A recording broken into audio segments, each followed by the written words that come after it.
Muito boa noite, bom dia, boa tarde, queridos amigos. Já há algum tempo que queria falar neste assunto, portanto, Seguro Rate, só a ver se está centrado. Seguro Rate, ouvimos muitas vezes falar em Seguro Rate, da taxa de subida.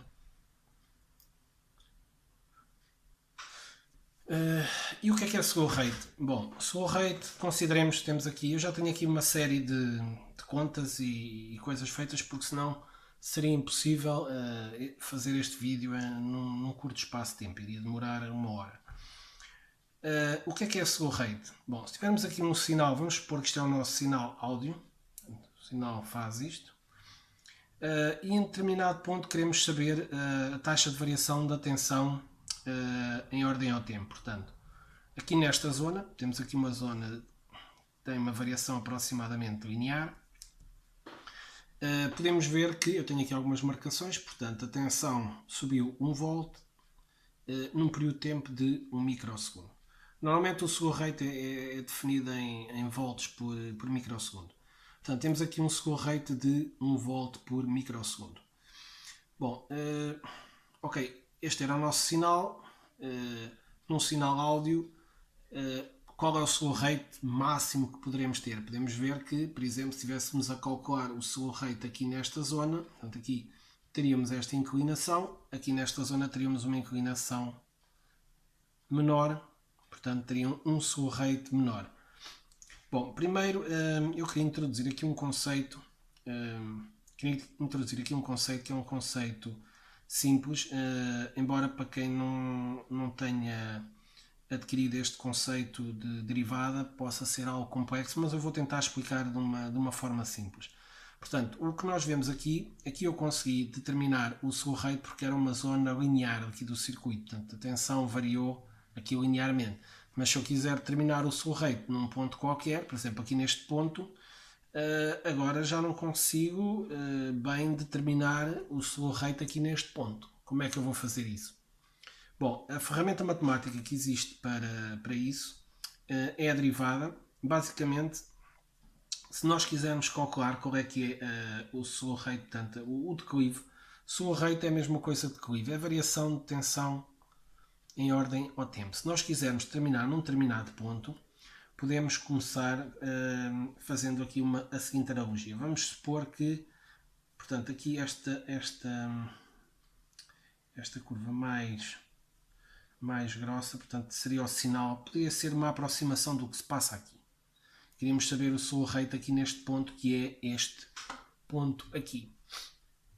Bom, primeira coisa que fazemos, traçávamos uma reta que cortava, portanto, aqui, podemos usar, portanto, cortava aqui em 2 pontos, e agora nós saberíamos quanto é que era o seguro rate, íamos ver, bom, daqui a aqui, quantos microsegundos é que tivemos, e daqui a aqui qual é que foi a variação de tensão. Mas nós não queremos essa variação, portanto, neste intervalo de tempo, nem com esta variação de tensão. Nós queremos algo aqui próximo deste ponto. Então, consideramos aqui um ponto um bocadinho mais próximo e traçamos outra reta. E então vamos ver a nova variação de tempo e a variação de tensão. E isso vai nos dar outro seguro rate.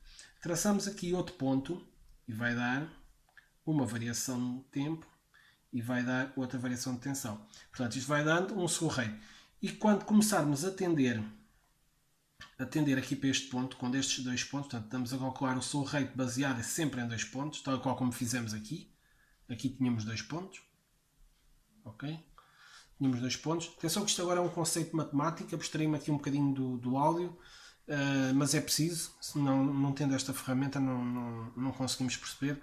Claro que podemos sempre ver no osciloscópio a situação em que teremos o seguro rate mais elevado será com a frequência máxima, com os 20 kHz, e será próximo, portanto, dos 0 graus. Poderíamos medir isso num osciloscópio. Eu já vou mostrar como é que poderíamos fazer isso. Não vou mostrar com o osciloscópio, mas como é que poderíamos fazer isso.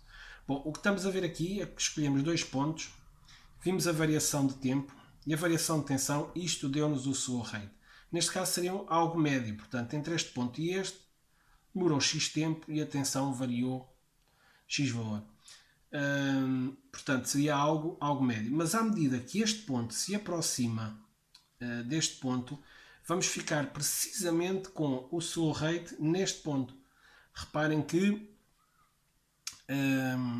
por exemplo, aqui assim, quando eu estiver muito próximo, quando estes pontos estiverem muito próximo destes, qualquer curva se aproxima a uma reta. E então eu tenho algo semelhante como tenho isto aqui. Eu podia ter começado assim, podia ter começado com uma reta assim, depois passava para ali, depois passava para ali, até que chegava aqui, e quando tivesse a reta até já alinhada com esta, como isto é uma reta, tanto fazia calcular com este ponto como com este, portanto ia ter o mesmo sorreio.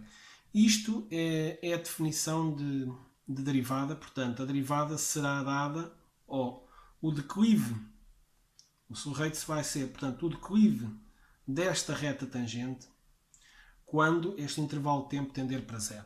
Portanto, isto é a definição de derivada. Para quem não sabe, portanto, eu no fim vou dar uma fórmula para se calcular o slow rate do amplificador e ver qual é o slow rate que nós precisamos em função da potência e da resistência de carga. Só um exemplo, temos aqui, por exemplo, duas retas. Portanto, nesta reta, a reta A, temos, portanto, ela variou 2 volts em 2 microsegundos, portanto o slow rate de A será 2 a dividir por 2, portanto é 1 volt por microsegundo. Já o slow rate da reta B é, portanto, 2 volts por microsegundo, porque ela variou 2 volts no microsegundo. Portanto, quanto maior for esta inclinação, o slow rate está relacionado, portanto, com este conceito que é a derivada. A derivada é o declive no ponto. Nós aqui, como tínhamos uma zona linear, conseguimos calcular, portanto, normalmente o eixo horizontal chama-se ΔX e aqui ΔY, o x na horizontal, o y. Portanto, conseguimos determinar aqui, portanto, quanto é que era a taxa de variação, o slow rate. Bom, eu tenho aqui atenção, isto tudo podia ser medido observando uma forma de onda e vendo a variação, portanto teríamos uma ideia. Mas num sinal áudio, como eu disse, ele é composto por várias frequências, não é só 1 kHz, não é só 2, portanto são várias frequências somadas e temos tempos de subida e tempos de descida. Precisamos saber qual é a necessidade do amplificador. Se o amplificador precisa, por exemplo, um amplificador de 100 watts, vai precisar de que slow rate. Okay? Eu tenho um amplificador que até está a gerar RF e preciso de limitar a largura de banda e isso vai limitar o slow rate. Até quanto é que eu posso limitar esse slow rate? Quando é que eu não começo a cortar o sinal de áudio? Bom, é isso que eu queria passar. Esta questão foi uma particularidade. Para algumas pessoas talvez seja um bocado complexo a questão de derivada, para outras não. Bom, ok. Antes de olharmos aqui para estas fórmulas e para estas, temos aqui dois sinais. Portanto, temos aqui um sinal sinusoidal. Vamos supor que é uma onda a 20 kHz, até podemos supor, eu gosto sempre de usar valores, vamos supor que aqui era aos 40 volts, que é o exemplo que eu depois tenho ali. 40 volts. Vamos supor que temos um amplificador que é alimentado a mais ou menos 42 e consegue dar na saída 40 volts. Okay? Bom, podemos ver que o slow rate máximo vai estar próximo aqui de zero, portanto, quando o tempo for zero. E também podemos ver que, portanto, à medida que isto vai avançando, se pusermos uma reta aqui em cima, à medida que isto vai avançando, cada vez tem um slow rate menor. E como vimos aqui, portanto, quando se anda neste sentido, o slow rate vai diminuindo. Portanto, o slow rate de A era 1 volt por microsegundo, o de B 2 volts por microsegundo. Ok, então o que é que nós podemos ver aqui? Podemos ver que, à medida que aumentamos a amplitude do sinal de saída, precisamos de um slow rate maior.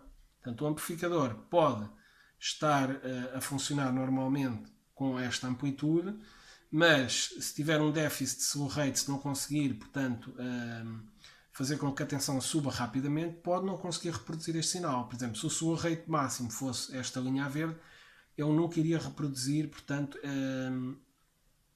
este sinal aqui iria estar a subir sempre com esta inclinação, porque ia ter erro, ia ter sempre erro, não é?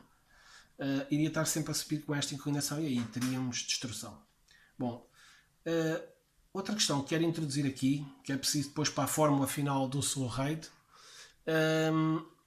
é o conceito RMS. À partida toda a gente sabe o que é o RMS, mas poderá haver algumas pessoas, eu nunca sei bem, às vezes falo em termos e para mim podem ser óbvios, para outras pessoas também, mas para algumas pessoas não. Portanto, eu tenho que introduzir esses conceitos. Portanto, o que é um valor RMS? Vamos supor que temos aqui dois circuitos. Aqui eu já tenho 230 RMS e 230, mas vamos esquecer, portanto, vamos esquecer este valor e vamos esquecer este valor. Vamos supor que temos dois circuitos, um que tem uma componente alternada sinusoidal e outro tem uma fonte DC.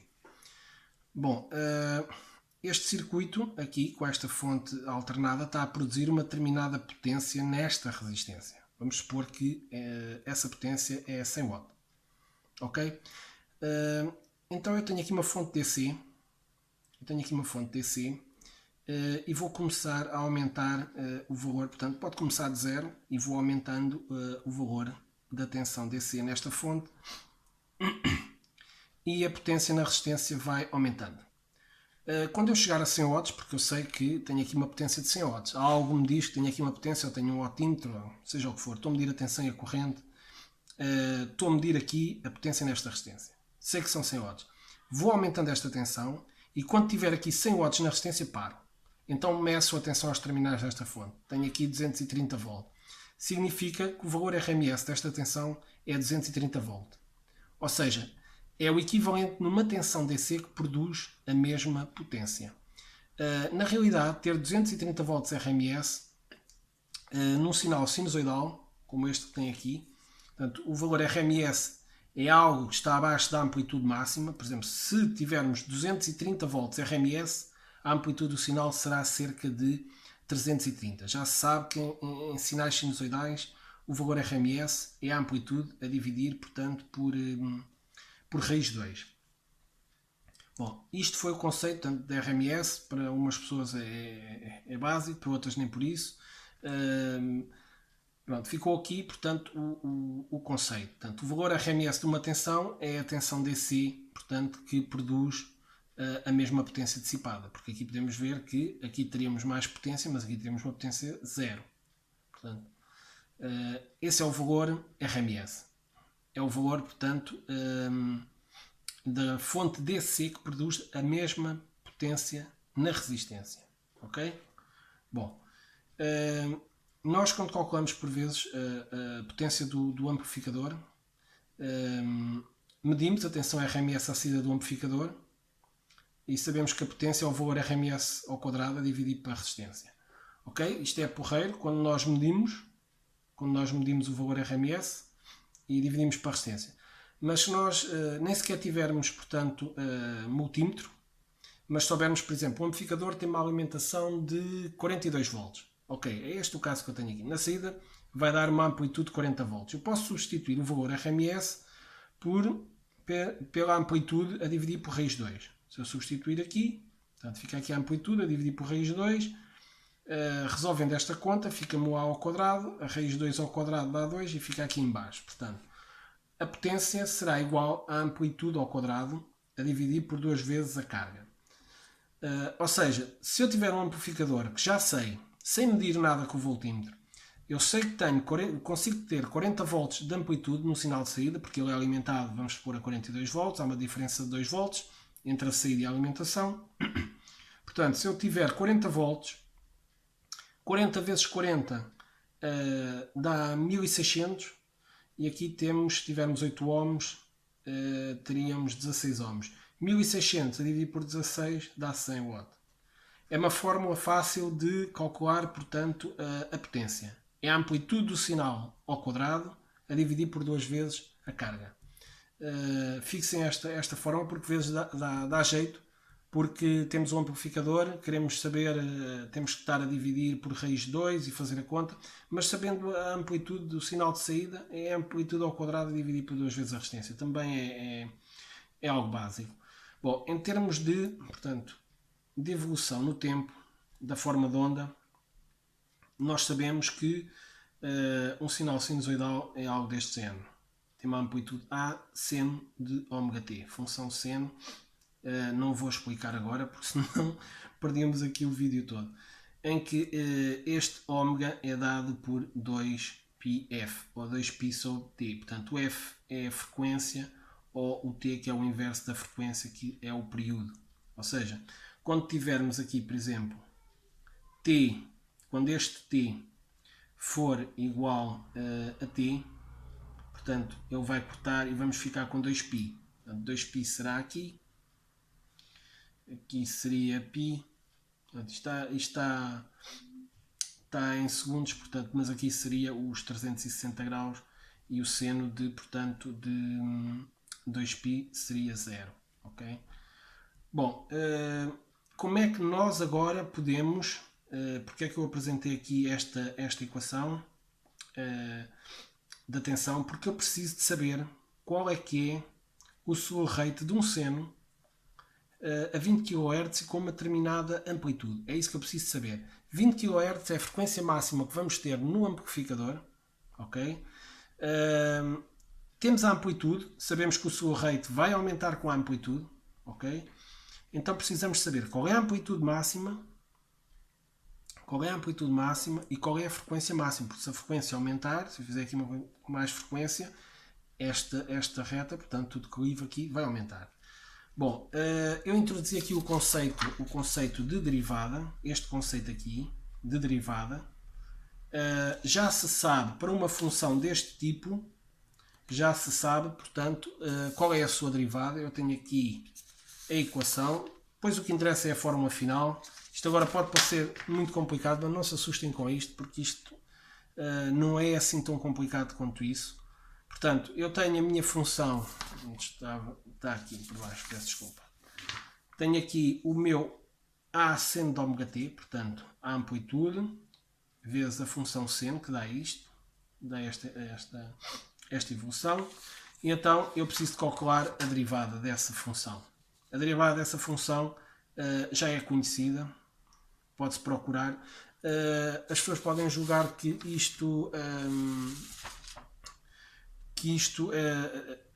que eu sei fazer aqui já estas contas. Para chegar a este resultado seria preciso aplicar aqui um teorema, fazer aqui a definição da derivada para chegar a este resultado. Atenção, este resultado vai-se buscar diretamente uma tabela de derivadas. Pode-se fazer a definição de acordo com isto e chegamos a este resultado. Mas isso é algo complexo. Há uma tabela que dá logo a derivada. Portanto, às vezes as pessoas utilizam as ferramentas, não estão sempre a desenvolver as coisas. Portanto, já se sabe que a derivada, portanto, é dada por isto.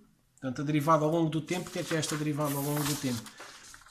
Esta expressão aqui dá-me esta inclinação ao longo do tempo.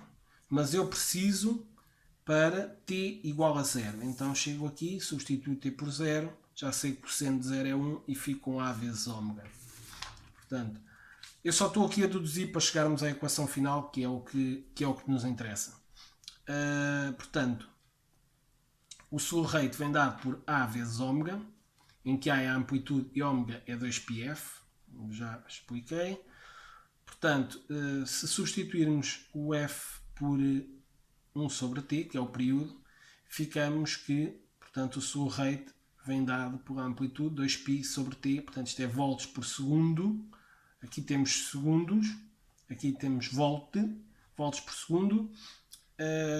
Podemos fazer aqui, normalmente o slow rate vem em volts por microsegundo. Então se nós quisermos em microsegundo, temos que dividir por 1 mega, que é o que está aqui a seguir. Portanto, o slow rate 2π sobre t a dividir por 1 mega para vir em microsegundos. Isto é a mesma coisa que usar a forma científica 1 vezes 10 à sexta.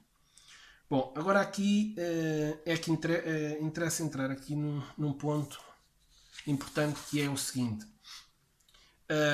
eu quero definir o slew rate baseado na potência do amplificador, na resistência de carga, e já sabemos que é para a frequência máxima, mas interessa-nos definir baseados na potência e na carga, porque nós sabemos que, por exemplo, aqui, se nós usarmos uma carga de valor reduzido, com menos tensão, conseguimos ter a mesma potência. Conseguimos ter a mesma potência se baixarmos o valor da carga e da tensão.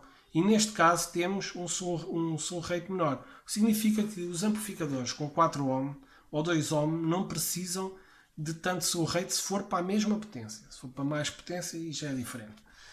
Portanto, voltando aqui, temos esta equação. E agora sabíamos que a potência veio daqui de outra forma. Volto a buscar isto. Está chato. Esta fórmula que está aqui, portanto, é a fórmula que está ali, da potência. Sabemos que a potência é a amplitude ao quadrado a dividir por 2R. Se resolver isto em ordem à amplitude, fico com a raiz da potência vezes 2R. Portanto, isto tudo para quê? Para substituir este A aqui na fórmula, eliminar daqui a amplitude e entrar com a potência e com a resistência de carga. Portanto, fico com os dois πt na mesma.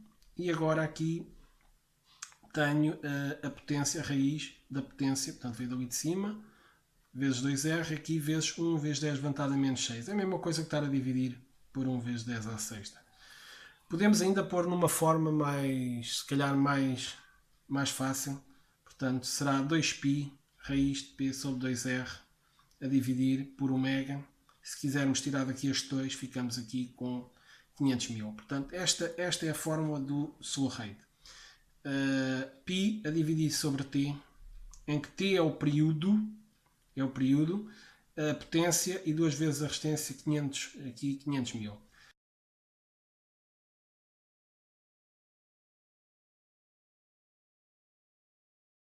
Eu tenho aqui um exemplo, portanto, com uma amplitude de 40 volts.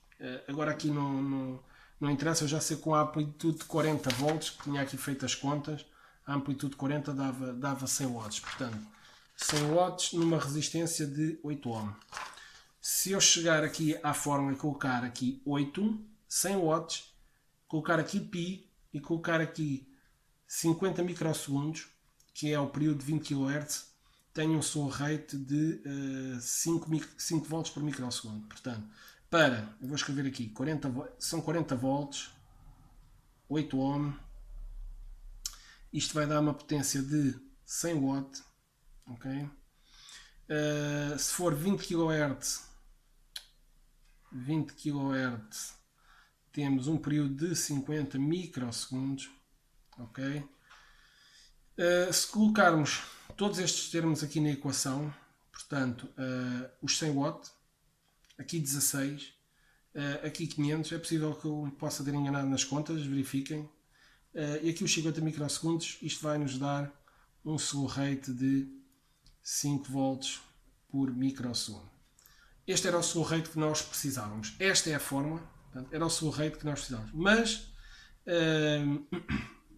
o amplificador, se este for o slew rate máximo que ele consegue dar, não é bom ter o amplificador a funcionar próximo do slew rate máximo. Próximo do slew rate máximo, ele já estará, portanto, a criar alguma distorção. Uma boa regra será usar duas vezes o valor do slew rate. Por exemplo, 2, 3 vezes, e 3 vezes já seria o ideal, mas 2 vezes é o suficiente. Eu não tenho aqui uma regra, isto depende do amplificador, isto é apenas um fator a aplicar aqui. Se nós precisamos de um slew rate de 5 volts por microsegundo, não vamos ter um amplificador a trabalhar no limite, temos de ter aqui alguma margem, portanto 10 volts por microsegundo. Portanto, neste caso um amplificador de 100 watt, 8 ohm, precisaria de um slew rate de 5 volts por microsegundo. Portanto, neste caso 10 volts. Eu não quero estar a mudar a fórmula e meter aqui um 2, ok? Porque isso depende do amplificador. Podia ser só 7,5. Depende do amplificador. Isto é uma regra que eu criei aqui Se nos dá 5, vamos considerar, portanto, aqui o dobro, que é para termos aqui alguma margem. Portanto, é esta forma que precisam. Portanto, π, o período já sabemos quanto é que é. São 50 microsegundos, que é o pior caso. Podemos substituir aqui o valor. Na realidade, podemos substituir o π, podemos pôr aqui 50 micros. Podemos fazer esta conta, simplificar isto tudo e ficamos apenas com a raiz quadrada de P vezes 2R. Portanto, ficaremos com uma fórmula, algo deste género. Eu agora não sei. Portanto, seria um parâmetro vezes raiz de π vezes 2R. A fórmula final seria esta, em que este parâmetro seria, portanto, o π a dividir pelo período e por 500.000. Então temos que calcular esse valor e ficamos com esta forma para o slow rate e depois podemos multiplicar por 2 para ter alguma margem. Portanto, é isto que nós precisamos. Se tivermos um amplificador que esteja a gerar RF e queremos limitar a largura de banda, temos de ter atenção, portanto, o slow rate, porque ao fazermos isso podemos estar a levar a que o amplificador não consiga gerar, portanto, os sinais com a sua amplitude máxima, vai provocar distorção. Portanto, é muito importante. Espero que tenham percebido. Aqui a matemática pode ter introduzido aqui alguma confusão, nem sempre é fácil. Portanto, introduziu o conceito de derivada. Para quem nunca tinha ouvido falar, portanto, é isto que é a derivada, é o declive da reta tangente aqui num ponto. Neste caso, interessou-nos o conceito para o slow rate. Matematicamente é mesmo assim que isto é calculado. Quando temos uma curva, começamos com 2 pontos e depois vamos ver, portanto, vamos aproximando e vamos ver, vamos fazendo sempre esta conta, o ΔY sobre o ΔX, e depois chegamos a uma fórmula que nos dá, portanto, o declive naquele ponto.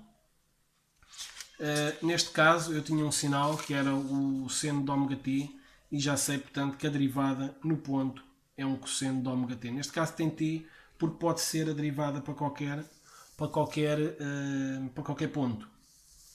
Quando eu substituo por 0, quando eu substituo aqui o t por 0, passo a ter a derivada neste ponto, que é isso que nós queremos, que é Aω. Ok? Pronto. Isto é o slow rate. O slow rate de um sinal sinusoidal é Aω. Se vocês quiserem fazer as vossas contas, façam.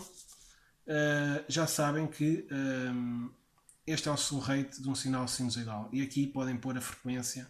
Se quiserem usar antes esta forma com a frequência, punham aqui 20 kHz, 2π, sabem logo o slow rate. Mas atenção, esta forma vem em volts por segundo. Okay? Se fizermos em volts por microsegundo, temos de dividir por 1 mega. Porque o microsegundo é 1 mega vezes mais pequeno que 1 segundo. Portanto, basicamente é isso que temos. Espero que tenham percebido o vídeo. Alguma questão é só colocar.